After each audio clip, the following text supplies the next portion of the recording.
अब जो बेसिक मंत्रा इस एग्ज़ाम का है फॉर ऑल एस्पेक्ट्स, चाहे प्रीलिम्स हो, मेंस हो या पीटी हो, the interview, it is revise, revise, study, revise again and then test, और उसके बाद PYQs।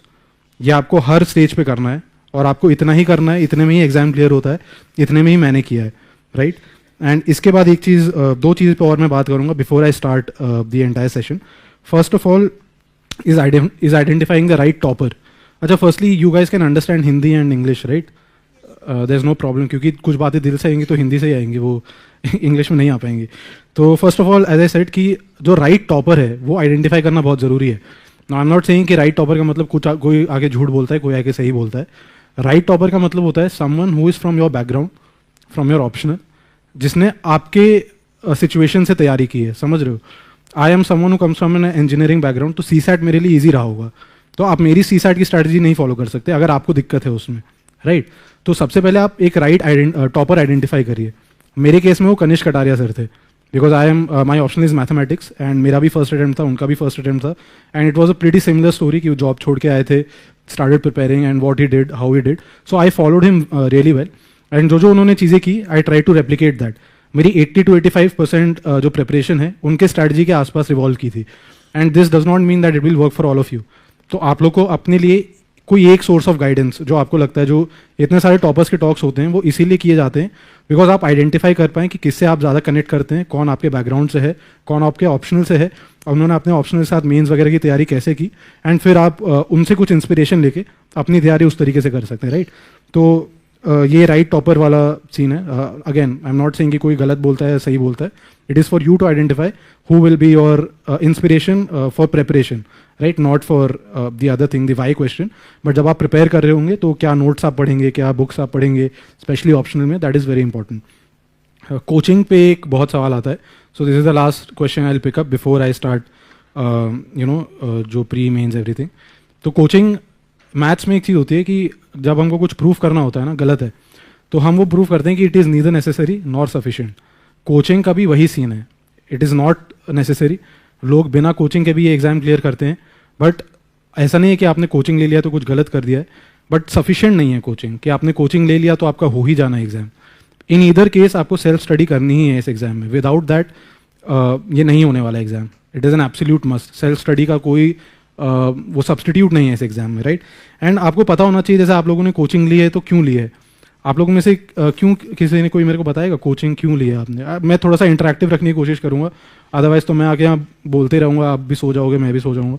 कुछ इंटरेक्टिव रखते हैं, सो हाँ, बेटर डायरेक्शन, ठीक है, गुड। और guidance sir, guidance, right, regularity, environment, sorry, okay, हो सकता है। मेरे लिए बहुत सिंपल था। आप कोचिंग यहाँ पे इसलिए मत आइए कि आपको नॉलेज मिलेगी यहाँ पे, समझ रहे हो? कि आपको कोई पढ़ाएगा तो आप पढ़ने के लिए कोचिंग मत आओ, पढ़ तो आप खुद भी लोगे।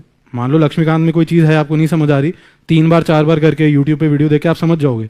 But why you are coming to coaching, कि जब आपको वो टीचर पढ़ाएंगे तो वो चीज़ आपको एक बार में समझ आएगी, एंड जब आप जाके दोबारा लक्ष्मीकांत में वो चीज़ पढ़ेंगे तो it is a sort of revision for you. आप उसको स्क्रैच से नहीं पढ़ रहे हैं। इससे होगा क्या, कोई बता सकता है? टाइम बचेगा, एंड टाइम का बहुत बड़ा रोल है इस एग्जाम में। ये पूरा एग्जाम टाइम मैनेजमेंट का गेम है, time management and risk management. आप कैसे ये दोनों चीज़ें बैलेंस करते हो, उस पर ही आपका सिलेक्शन डिपेंडेंट है। तो टाइम मैनेजमेंट के लिए मैंने भी कोचिंग में एनरोल किया था। आई एनरोल एट राउज IAS, उनके ऑनलाइन बैच में था मैं, राइट? जैसे आप लोग ने इधर हो अभी। तो एंड एक और चीज़ है, बहुत लोग पूछते हैं अच्छा कोचिंग कौन सा है, खराब कोचिंग कौन सा है। सारे कोचिंग बराबर हैं, ठीक है? हर किसी में कोई सब्जेक्ट अच्छा पढ़ाया जाता है, कोई सब्जेक्ट खराब पढ़ाया जाता है, एंड वो हर किसी के लिए चेंज भी करता है। किसी को हो सकता है कोई एक टीचर से कोई एक सब्जेक्ट बहुत अच्छा लगे, किसी को वही चीज़ नहीं अच्छी लगे, right? So there is no right and wrong as far as coaching is concern.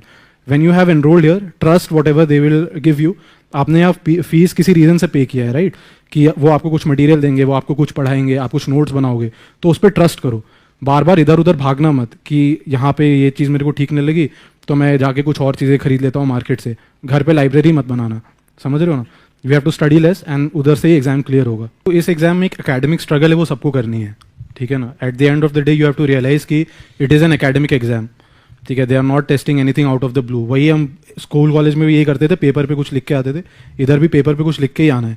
तो जो उस पेपर में सही से चीज़ें लिख के आनी है, उसका एक एकेडमिक स्ट्रगल है, वो सबको ही करना है। इस एग्जाम में एक और चीज़ है जो मेंटल वाला एस्पेक्ट है ना, it is very important because जैसा मैंने पहले बोला कि जब आपको लोज आएंगे ना तो यू विल बी वेरी कि भाई मैं क्यों कर रहा हूँ, you will start comparing with your batchmates, your friends, family का भी कभी कभी होता है pressure.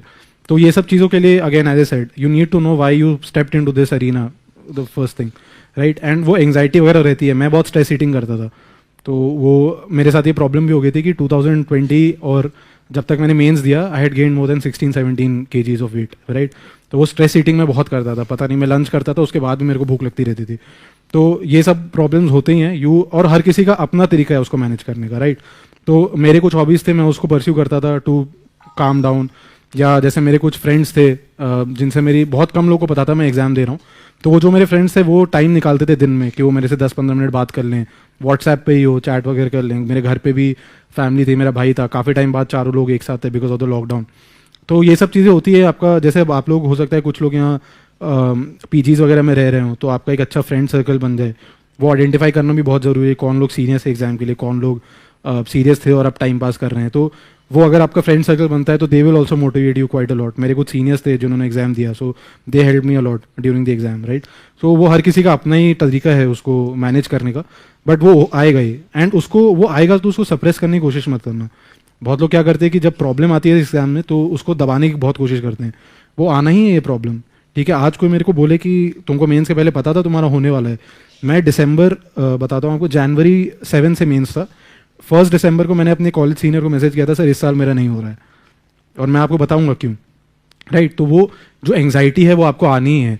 It is how you manage through that, and remember it is going to happen with everyone, ठीक है. ऐसा कोई यहाँ पे जो बंदा क्लियर भी किया है ना एग्जाम, और अगर कोई सर्विस में सर्विस इंप्रूवमेंट के लिए दे रहा है, वो भी देखना बहुत नर्वस होता है एग्जाम के टाइम पे, right.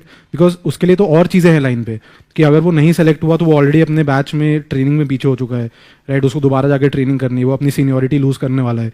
So all of these things उनके पास और अलग टाइप के प्रेशर्स हैं. तो हर कोई एंग्शियस है एग्जाम में. मेरा फर्स्ट अटैम्प्ट था तो मैं सोचता था यार जो लोग 4-4 अटैम्प्ट दिए हैं वो तो यार पता नहीं क्या ही लिख के आएंगे, they have so much content.